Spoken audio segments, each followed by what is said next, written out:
No, jsi připravený? Pozor.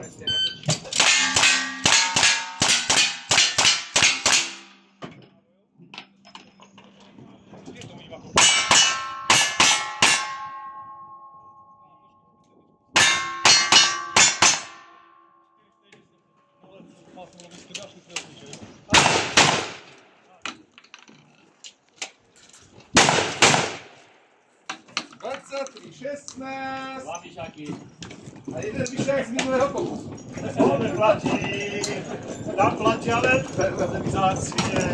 Můžeš